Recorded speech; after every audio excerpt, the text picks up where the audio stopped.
परमात्मा के चरणों में कोटि सा वंदन। प्रातः स्मरणीय चारों दादा गुरुदेव के चरणों में कोटि सा वंदन। केवल धाम तीर्थ प्रेरिका प्रवर्तनी महोदया आगमज्ञ परम पूज्य गुरुवर्य श्री के चरणों में कोटि सा वंदन। संग स्नेह वारिधि मम जीवन उद्धारिका प्रवचन प्रवीणा अमरावती में विराजित परम पूज्य गुरुवर्य श्री के चरणों में कोटि सा वंदन। उपस्थित धर्म प्रेमी बंधुओं, माताओं एवं बहनों, जैसे कि चर्चा अपनी चली रही थी, वैराग्य सतत की गाथा संसार में असारे नथी शुभम वाई बेअण पौरे जानंतो इह जीवो जीन देशियम। मतलब कहते हैं कि अगर इस संसार असार संसार में अगर जिन धर्म को हमने प्राप्त किया है और जिन धर्म के अनुसार अपना जीवन है, तो कहीं ना कहीं इस असार संसार से पार हो सकते हैं। पर धर्म के प्रति हमारे मन में भाव कितना है? धर्म करने का मन होता है क्या? धर्म करने का मन होता है?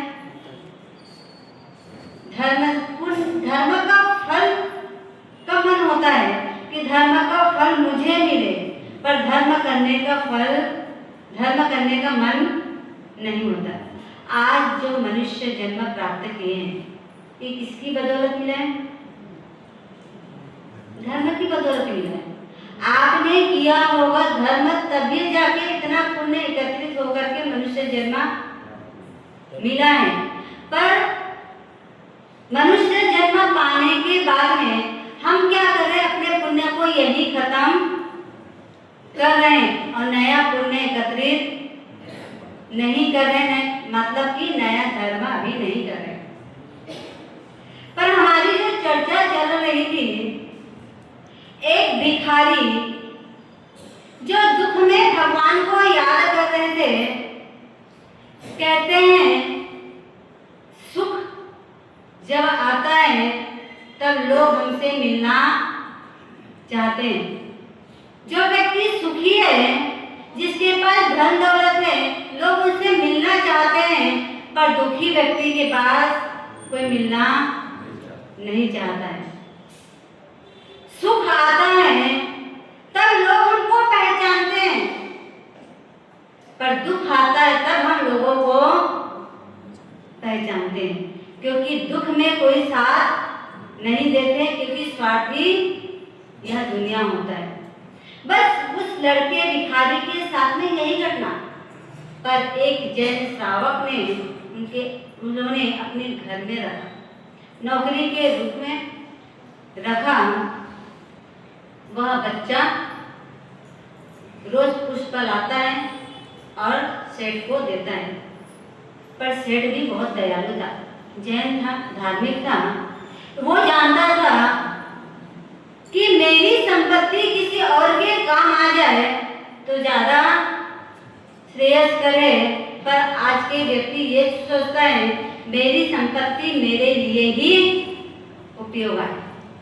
किसी के दुख दर्द में काम आ जाए, सच में वो संपत्ति है। पर किसी के दुख दर्द में काम ना आए तो संपत्ति क्या है? वह धन के रूप में नहीं है, धन गड़ा हुआ रह जाएगा।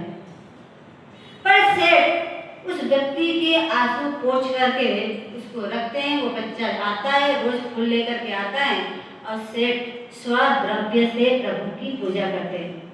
यहाँ कितने लोग हैं जो स्वद्रव्य से प्रभु की पूजा करते हैं? स्वद्रव्य में अपना ही द्रव्य पूरा हो, यानी जल भी अपना, दूध भी अपना, चंदन भी अपना, पुष्प भी अपना और फल, अक्षत, नैवेद्य सब अपने। कितने व्यक्ति जो स्वद्रव्य से पूजा करते हैं? संडे संडे सप्ताह में एक दिन पूरा सामान ढूंढने के लिए आप आते हैं। सिर्फ चावल लेके आते हैं और फल मीठा लेके आते हैं। उसमें भी कई लोग तो हाथ हिलाते हिलाते भगवान के दरबार में चले जाते हैं। कहा जाता है राजा के दरबार में, भगवान के दरबार में और गुरु के दरबार में खाली हाथ नहीं जाना चाहिए। यानी कि तीनों जगह लेकर के जाना चाहिए। भगवान के दरबार के खाली हाथ चले जाते हैं, राजा के पास जाते तो खाली हाथ जाते हैं क्या? नहीं जाते ना, तो भगवान के पास कैसे जा सकते हैं? तीन जगह कभी भी खाली हाथ नहीं जाना चाहिए और स्वद्रव्य से पूजा करना चाहिए। अगर पुण्य की बदौलत हमको सब कुछ मिला है तो रोज स्वद्रव्य से पूजा होना ही चाहिए। नहीं तो कम से कम चावल, फल, मीठा और पुष्प ये अपने घर का तो होना चाहिए। पर यहाँ पर सेठ जी स्वद्रव्य से पूजा करते हैं। वो बालक रोज देखता है कि सेठ जी स्वद्रव्य से पूजा करते हैं, पुष्प लेकर के जाते हैं, पर देखते देखते भाव उस लड़के का भी आया। वार त्योहार में जब सेठ ने उनको रुपया दिया तो उसे लगा ये रुपया जो मिला है इससे मैं क्या करूं? भगवान की पूजा करूं, भगवान की अर्चना करूं। विचार करे, भिखारी था और नौकरी मिला, कपड़ा लत्ता सब कुछ तो सेठ दे रहे हैं, पर थोड़ा पैसा कमाया तो क्या विचार है? प्रभु को अर्पण करने का भाव है। यानी कमाई जो होती है उसमें भी प्रभु को याद कर रहे हैं। और हमारी कमाई हो तो किसको याद करते हैं? मेरा घर अभी नहीं बना है तो मैं अपना नया घर बना लूं। घर में रहते हैं पर थोड़ा सा सही तरीका नहीं है, इसको तोड़ा करके नया बनवा लूं। यानी हम घर को ही सजाने और संवारने के लिए अपना ही धन का उपयोग करते हैं। पर वो बच्चा विचार करता है भगवान को मैं अर्पण कर दूं, वो पुष्प लेता है और वो बच्चा भगवान की पूजा करने के लिए जाता है। पहली बार भगवान की पूजा किया, पहली बार अपने द्रव्य से भगवान को पुष्प चढ़ाया तो अंदर से लगा जब जब मुझे पैसा मिलेगा तब तब मैं क्या करूंगा?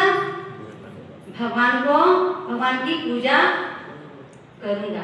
और जब जब उससे मिलता है, जितनी अनुकूलता मिलती उतनी भगवान की पूजा करने लगा। पूजा तो ऐसा रोज चालू कर दिया, पर पुष्प जिस दिन उनको पैसा होता है खरीद करके कर लेता है।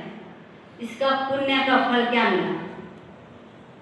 यहाँ से मृत्यु को प्राप्त करके वह बच्चा देवलोक में गया और वहां से फिर मृत्यु को प्राप्त करके सैनिक महाराजा के पुत्र अभय कुमार बना।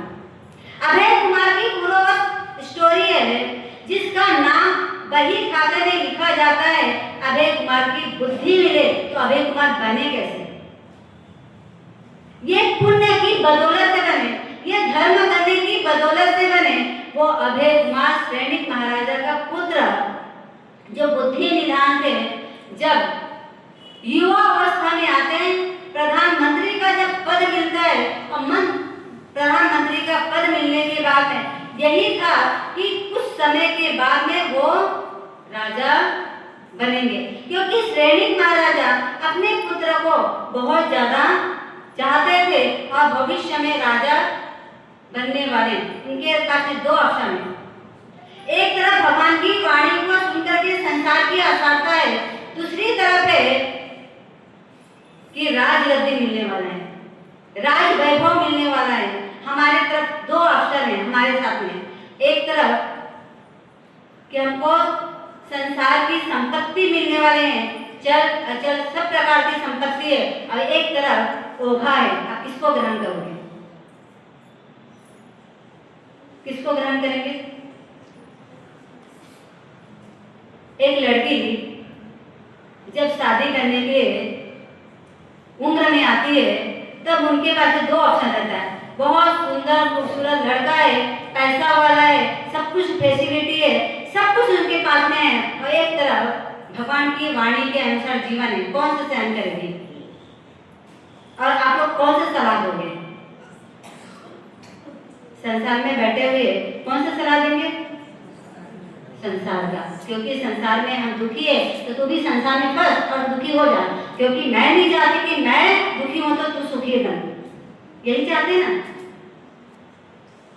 पर संसार की असारता को जानने वाला व्यक्ति कभी भी धन दौलत को स्वीकार नहीं कर सकता है। उसे तो लगता है कितने कितने जन्मों में मुझे ये सब मिला है, देवलोक के भाव में भी ये सारी संपत्ति मुझे मिला है, पर ये संपत्ति को कहीं ना कहीं मुझे छोड़ना ही पड़ा है। तो जिस चीज को मुझे छोड़ना पड़ता है वो चीज को मैं क्यों ग्रहण करूं? मुझे अपने आत्मा को उज्जवल बनाना है, तो भगवान के वाणी के अनुसार क्या करना है? संयम जीवन ही लेना है, ओघा ही लेना है। और वो वक्त के तलाश में थे जिस दिन पिताजी बोल दे घर से, क्योंकि पिताजी ने कहा था संयम लेने की भावना जब अभय कुमार ने प्रकट की थी, तब पिताजी ने कहा था जिस दिन मैं बोल दूं तो घर से निकल जा, उस दिन दीक्षा ले लेना। पर सैनिक महाराजा को यह था, ये वाक्य में कभी बोल भी नहीं सकता, ये वाक्य में कभी बोल नहीं सकता हूँ। और अभय कुमार इस वाक्य के तलाश में थे, कब पिताजी बोले घर से निकल जा, उस दिन मैं दीक्षा जाके ले लूं। एक पल का भी विलंब किए बिना मुझे दीक्षा लेना है। और एक दिन ऐसा ही बनाव बनता है जब पिताजी बोल देते हैं, क्योंकि ऐसी कोई घटना घटती है जिस घटना के कारण पिताजी को बोलना पड़ता है निकल जा मेरे नजरों से। और सैनिक अभय कुमार सीधा भगवान महावीर स्वामी के पास जाते हैं और दीक्षा ग्रहण कर लेते हैं। जैसे ही सैनिक महाराजा को पता चलता है कि मैंने जो काम बोला था वो काम तो हुआ पर वो नहीं हुआ, मैंने कैसे बोल दिया अभय कुमार को, अभी तुरंत जाता हूँ, अभी तो भगवान महावीर स्वामी के पास पहुंचे होंगे, अभी मना करता हूँ। पर उसके पहले तो उन्होंने दीक्षा ले लिया, यानी दीक्षा के भाव है तो क्या करना चाहिए? विलंब भी नहीं करना चाहिए, क्योंकि अपना शरीर साथ देने वाला नहीं है। तो इस तरह से अभय कुमार की आत्मा ने दीक्षा ली, जिस अभय कुमार ने कितने ही प्राणियों को तारने में निमित्त बने। उनका पूर्व भाव जो भिखारी से इस तरह से अपनी आत्मा का कल्याण कर लिया। भावना अधिकार में जिसमें बात चल रही थी, चंपक माला जो मूर्छित अवस्था में है, जो पाषाण का जिनका शरीर बन चुका है, तो वीर धवल राजा रुदन कर रहे हैं, मंत्रिमंडल पूरा समझा रहे हैं, पर वीर धवल राजा बार बार मूर्छित होते, होश में लाया जाता है। इस तरह से उनका क्रम चल रहा था। तब मंत्रिमंडल कहते हैं कि राजन एक बार अपन जाते हैं, देख लेते हैं सही में हुआ क्या है, एक बार देखे तो सही। तब वीर धवल राजा वहां जाते हैं, चंपक माला को वैसी स्थिति में देखते हैं, फिर देख करके बेहोश हो जाते हैं। इधर मंत्रिमंडल विचार करते हैं कि चंपक माला को हुआ क्या है, निरीक्षण करते हैं तो देखते हैं कहीं पर भी कोई भी डंक के निशान नहीं है, मतलब कोई सांप ने नहीं काटा है, कोई जहरीला जंतु ने नहीं काटा है, पर अचानक इस तरह से मृत्यु कैसे हो गई? किसी देव का प्रकोप है? समझ नहीं आ रहा है कि ऐसा क्या हो गया जिसके कारण अचानक मृत्यु हो गई। फिर भी राजा को संभालना जरूरी था, समय व्यतीत करना जरूरी था। शायद समय व्यतीत हो जाए तो राजा समझ जाए तो हमारा राज्य सुरक्षित हो जाए, क्योंकि राजा के बिना अपना राज्य को सुरक्षित करना कठिन है, क्योंकि राजा के पुत्र भी तो नहीं है। अगर राजा का कुछ हो गया तो हम तो अनाथ हो जाएंगे। ये विचार कौन कर रहे हैं? मंत्रिमंडल कर रहे हैं और उन्होंने कहा कि राजन, लगता है चंपक माला को किसी सर्प ने डंक दे दिया है, अपन इसका इलाज करते हैं, क्योंकि लग रहा है इनके प्राण एक जगह रुके हुए हैं। उसी समय वीरधवल राजा कहते हैं कि तुरंत बुलाइए जो मंत्र प्रयोग के द्वारा विष को हटा सके, ऐसे व्यक्ति को तुरंत बुलाओ और राज्य कोष में जो जड़ी बूटी है उसको भी तुरंत लेकर के आओ। विष निवारण जो रत्न है उसको भी तुरंत लेकर के आओ। सारे लोग जाते हैं, बुलाते हैं, ऐसे करते करते रात्रि व्यतीत हो जाती है पर कुछ भी नहीं निकलता है। सुबह वैसी की वैसी स्थिति, क्योंकि किसी सर्प ने डसा नहीं था, कोई जहरीला जंतु ने डसा नहीं था। बस ऐसा था समय पसार हो जाए तो राजा अपने आप को संभाल ले। तब मंत्रिमंडल कहते हैं, राजन, जो आया है इस दुनिया में वो व्यक्ति एक न एक दिन तो जाएगा। ये शरीर तो ऐसी भी नश्वर है, एक न एक दिन मरना है। आपका और रानी का संयोग बस इतने दिन का रहा होगा, इसलिए ऐसा बनाए तो आप रानी के प्रति जो मोह है उस मोह को क्या कर दो, खत्म कर दो, कम कर दो, क्योंकि अब रानी इस दुनिया में नहीं है।